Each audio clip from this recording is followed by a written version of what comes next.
Every single year, thousands of guys just like you walk into their doctor's office, get their blood work back, and see those two words that make their stomach drop.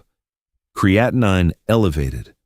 I've watched it happen for over 30 years. Fellow walks in, maybe he's a retired trucker from Ohio, maybe he's a Vietnam vet down in Florida, maybe he's a grandpa in Texas who just wants to keep up with his grandkids. Doesn't matter who he is. The second he sees that number, panic sets in. And the very first thing he does, he stops eating protein. All of it. Cold turkey, chicken, eggs, fish, you name it, gone. He thinks he's saving his kidneys. But here's the truth, and I've seen this play out hundreds of times in my practice.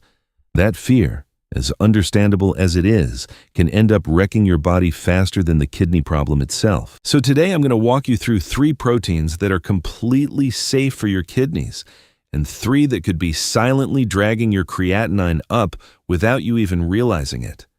Because this isn't about starving yourself. It's about learning to feed your body, right? So your kidneys can actually do their job. But before we get into that, let me clear something up that confuses a whole lot of people. Creatinine is not your enemy. It's a waste product your body makes every single day just from using your muscles. It's part of how your body burns energy. Totally normal. The problem starts when your kidneys can't flush it out fast enough and it starts piling up in your blood. That rising number on your lab report, that's your body's way of waving a flag, saying, hey, I need you to ease up a little. When that number climbs, a lot of guys panic and cut every protein out of their diet. But I cannot stress this enough, doing that can actually cause more damage than the creatinine itself. Without protein, your body starts losing muscle, losing strength, losing its ability to fight off infections. And for men over 60, that's a dangerous road to go down. The answer isn't to stop eating. The answer is to start choosing the right proteins, the ones that nourish your body without overloading your kidneys. And here's what most doctors don't take the time to explain. Not all proteins are created equal. Some produce a ton of waste and jack up the pressure inside your kidneys. Others are so clean and easy to process that they actually help stabilize your levels and improve your filtration. So before you go tossing out everything in your fridge, stick with me, because some of these proteins aren't enemies at all. Some of them might just become the best friends your kidneys ever had. Let's start with the cleanest protein on the planet for your kidneys. Egg whites. Simple, cheap, sitting right there in your refrigerator, and most guys completely overlook them. But behind that plain see-through appearance is one of the most efficient sources of protein you can put in your body when your creatinine is running high. Egg whites are almost pure protein. No fat, no cholesterol, virtually no phosphorus, and your body absorbs them incredibly well. What that means in plain English is your muscles get exactly what they need to stay strong, but your kidneys don't get buried under a pile of waste they can't handle. Think about it this way. Every time you eat a serving of egg whites, your body gets all the essential amino acids it needs to rebuild and repair tissue. Nearly 97% of that protein gets absorbed. Compare that to some plant proteins or even certain meats where you're only getting 60 or 70%. That's a huge difference when your kidneys are already working overtime. And here's a bonus most people don't think about. Because egg whites have 0 fat and 0 cholesterol, they don't raise your triglycerides or your blood pressure. Those 2 things are major drivers of kidney damage over time, so you're protecting yourself on multiple fronts with one simple food. Now, the best way to eat them is cooked. Scrambled in an omelet, hard-boiled, and just toss the yolk. Heat kills off any bacteria like salmonella and actually makes the protein easier for your body to use. Don't eat them raw, not because it'll spike your creatinine, but because your body can't absorb the protein nearly as well and it can mess with your biotin levels. Here's a quick breakfast idea I give my patients all the time. Take 3 egg whites, toss in some zucchini or spinach, add a pinch of turmeric and black pepper instead of salt, and cook it up in a nonstick pan with just a tiny bit of olive oil. You've got a light filling meal with almost 0 impact on your kidneys. If you don't have time to separate eggs every morning, grab a carton of pasteurized liquid egg whites from the store.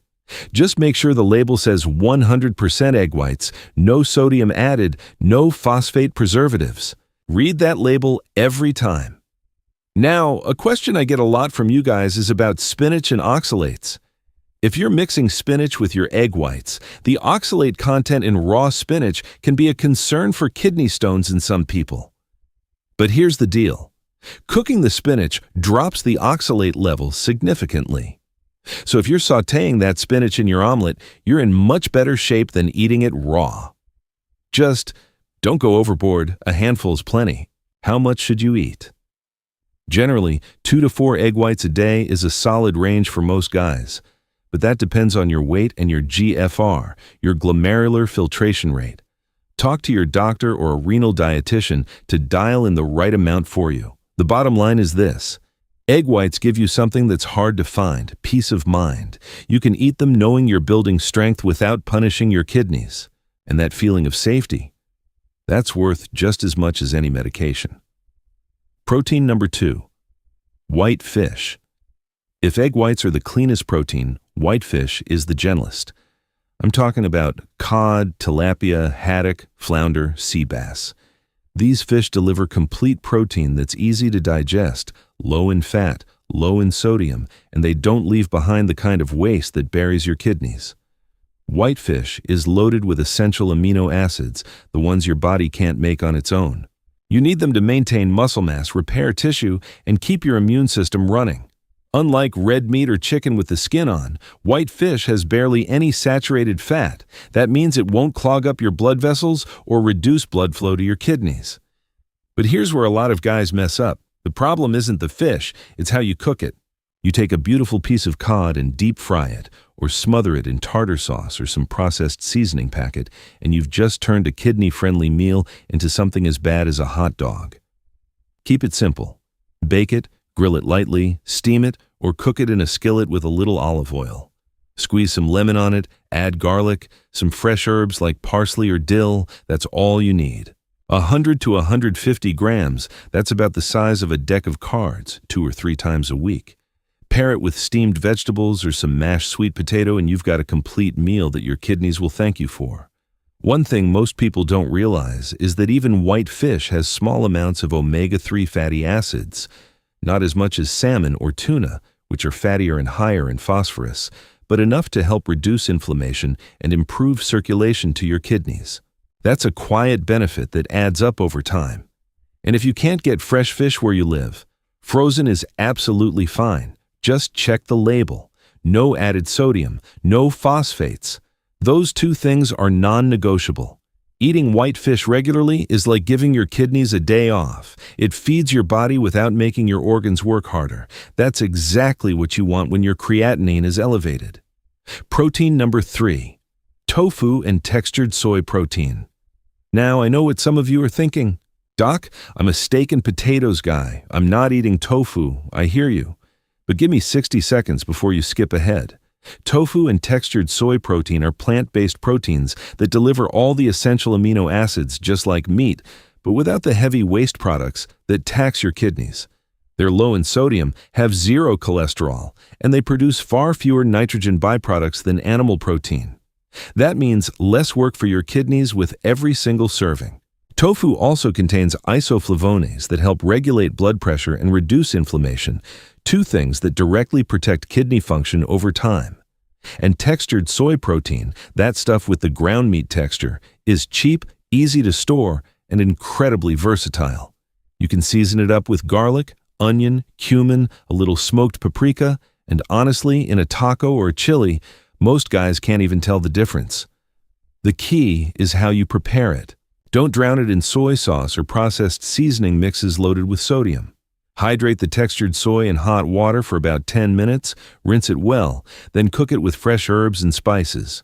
For tofu, cut it into cubes, marinate it in a little lemon juice and garlic with olive oil, and bake it or pan fry it until it's golden. That's it.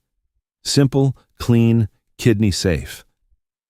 I had a patient, a 68-year-old retired firefighter from Chicago, who swore he'd never touched tofu in his life. His creatinine was creeping up, and I challenged him to try it for 2 weeks. He came back and told me his wife had been putting it in his stir-fry, and he'd been eating it for 10 days without even knowing. His exact words were, "Doc, I feel like I got tricked into being healthy." 2 to 3 servings a week is plenty. You don't need to go vegetarian. Just rotate it in alongside your egg whites and fish. Your kidneys won't know what hit them in the best possible way. Now, a lot of you have asked me, can I actually lower my creatinine just by changing the type of protein I eat, or do I always need medical treatment? Great question. The honest answer is, it depends on how far along things are. If you're in the early stages, dietary changes alone can make a real, measurable difference. I've seen it happen dozens of times. But if your kidney function is significantly reduced, diet is one piece of the puzzle alongside medication and regular monitoring. Either way, what you eat matters enormously. Don't underestimate it. All right, now let's talk about the other side, the proteins that might be sitting in your fridge right now, slowly pushing your creatinine up without you having a clue. Protein number 4, processed meats. This is the big one, guys. Hot dogs, bacon, sausage, deli meat, salami, pepperoni. I know. Half of America runs on these things. But if your creatinine is elevated, these are the single worst proteins you can put in your body. It's not just the protein itself. It's everything that comes with it. Sodium, nitrates, phosphate preservatives, artificial colorings. One serving of deli ham can pack 500 milligrams of sodium. A couple sausage links at breakfast can triple that. You could blow through your entire day's sodium limit before lunch. That sodium causes fluid retention, drives up your blood pressure, and forces your kidneys to work under constant pressure. The phosphate additives are even sneakier. They're inorganic, which means your body absorbs over 90% of them. That phosphorus builds up, combines with calcium, and starts forming deposits in your blood vessels. Over time, that damages not just your kidneys, but your heart too. And here's what gets me. A lot of these products are marketed as low-fat or heart-healthy. But flip that package over and read the ingredients. If you see words like sodium phosphate, sodium nitrite, or monosodium glutamate, put it back on the shelf. Your kidneys will thank you more than any supplement ever could. The good news?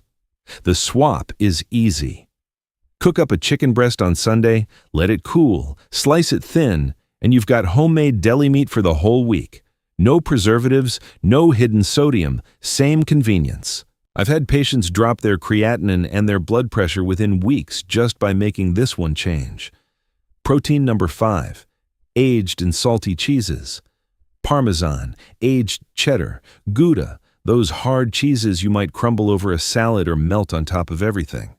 They taste incredible, I won't argue with that. But they're concentrated bombs of phosphorus and sodium. When cheese ages, it loses water and all the minerals get packed tighter. A small chunk of Parmesan can deliver as much phosphorus and sodium as an entire fish dinner. Your kidneys have to filter all of that, and when they're already struggling, even a little bit adds up fast. Swap them out for fresh low-sodium cheeses like ricotta, cottage cheese, or fresh mozzarella. Season them with herbs, a squeeze of lemon, some cracked pepper. You still get that creamy satisfaction without the mineral overload. If you do eat aged cheese, keep it to a piece the size of a quarter once or twice a week max, and don't combine it with other high-sodium foods in the same meal. Protein number 6, red meat in excess. Now listen, I'm not telling you to never eat a steak again. I'm a guy who grew up in this country. I understand what a good ribeye means to a man. But when your creatinine is elevated, red meat in large or frequent amounts becomes a real problem. Beef, pork, and especially organ meats like liver produce a massive amount of nitrogen waste when your body breaks them down. Urea, uric acid, creatinine, all of it has to be filtered by your kidneys. When they're already tired, that workload can push them past their limit. Red meat is also high in purines, which turn into uric acid and cause inflammation. And the saturated fat raises your LDL cholesterol, which narrows blood vessels and reduces blood flow to your kidneys. It's a triple hit. The fix isn't elimination, it's moderation. A palm-sized portion once or twice a week, prepared simply. No heavy sauces, no deep frying, paired with steamed vegetables. On the other days, rotate in your egg whites, fish, and tofu. Your body won't feel deprived. Your kidneys will feel relieved. A lot of you have asked whether avocado and tomato are safe for kidney patients. Here's the short answer. Both contain potassium, which can be an issue if your potassium levels are already high. But for most people with mildly elevated creatinine, moderate amounts are fine. Half an avocado or a small tomato in a salad isn't going to cause problems for most guys. But if your doctor has told you to watch your potassium, then yes, you need to be more careful. Always check with your medical team on that one. Also, several of you have asked about pea protein powder. It's a decent option, lower in phosphorus than whey protein, and it's plant-based. But how much you should use depends entirely on your creatinine level and your GFR. Don't just start scooping it into smoothies without knowing your numbers. Get your blood work done, bring me the results, and we can figure out exactly how much is right for you. Getting to this point in the video tells me something about you. You're not just curious, you're serious about taking care of yourself. You understood today that not all proteins are your enemies. 3 of them, egg whites, white fish, and tofu, are clean, complete, and safe. They build you up without tearing your kidneys down. And 3 of them, processed meats, aged cheeses, and too much red meat, are the ones you need to watch, not out of fear, but out of respect for what your body is telling you. Creatinine is a signal, not a sentence. It's your body's way of asking for a little help. Checking your GFR every 3 to 6 months, working with a renal dietitian, and making smart choices at the table, that's how you stay ahead of this thing. I've been doing this for over 30 years, and I can tell you with absolute certainty that the men who do best aren't the ones with the fanciest treatments. They're the ones who show up every day and make small, consistent choices. Swapping out bacon for baked cod, choosing egg whites over sausage, trying tofu in a stir-fry instead of ground beef. Those little decisions, repeated day after day, are what keep your kidneys going strong. So here's what I want you to do right now. Drop a comment below. Tell me your age, where you're from, and which of these 6 proteins you're going to add or cut starting today. Your answer might be the thing that pushes another man watching this to finally make that change. And remember, eating right isn't about giving things up. It's about learning to heal with every single bite.